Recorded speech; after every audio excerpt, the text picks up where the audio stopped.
Agama Islam mengajarkan manusia akhlak-akhlak yang mulia dan melarang manusia dari akhlak-akhlak yang tercela.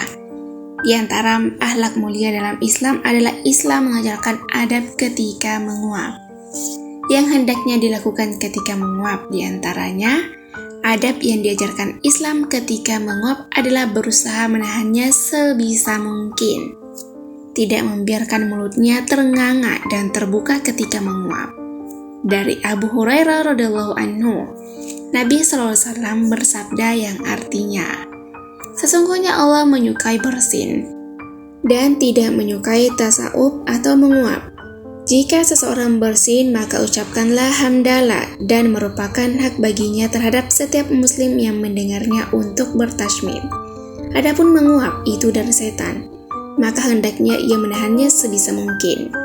Jika ia menguap sampai mengeluarkan suara, maka setan pun tertawa. Hadis riwayat Muslim dan Bukhari. Dari dalil-dalil di atas bisa kita simpulkan bahwa yang pertama kali diusahakan ketika menguap adalah menahan mulut dengan menggabungkan bibir. Jika tidak mampu, maka baru menggunakan tangan.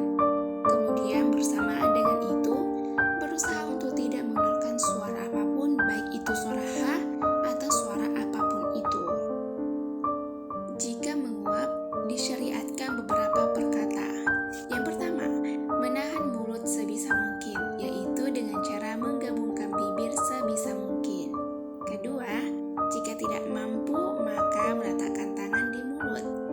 Dan yang terakhir, menjaga lisannya agar tidak berkata-kata baik sedikit pun maupun banyak. Adapun sebagian ulama menganjurkan untuk menutup mulut dengan tangan kiri, karena menguap adalah keburukan, sehingga lebih didahulukan tangan kiri sebagaimana kaidah yang ditetapkan sebagai ulama yang artinya didahulukan tangan kanan dalam semua perkara yang mulia dan didahulukan tangan kiri dalam semua perkara yang hina.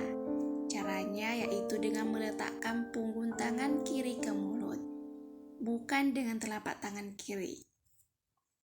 Al-Munawi rahimahullah mengatakan yang artinya, maksudnya dengan cara meletakkan punggung tangan kiri sebagaimana dikatakan oleh sejumlah ulama, dan mereka berpandangan itu lebih sempurna.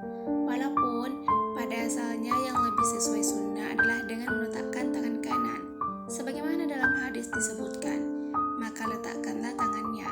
Namun jika dengan tangan kanan, maka dengan meletakkan telapaknya, tidak sebagaimana jika menggunakan tangan kiri. As-Safarani rahimahullah mengatakan yang artinya, guruku Syekh At-Tagilbi, semoga Allah meluaskan kuburnya, beliau berkata, jika menutup mulut ketika menguap dengan tangan kiri, maka gunakan punggungnya. Jika dengan tangan kanan, maka dengan telapaknya. Namun, masalah ini longgar, yang penting berusaha menutup mulut ketika menguap. Syekh Muhammad bin Saleh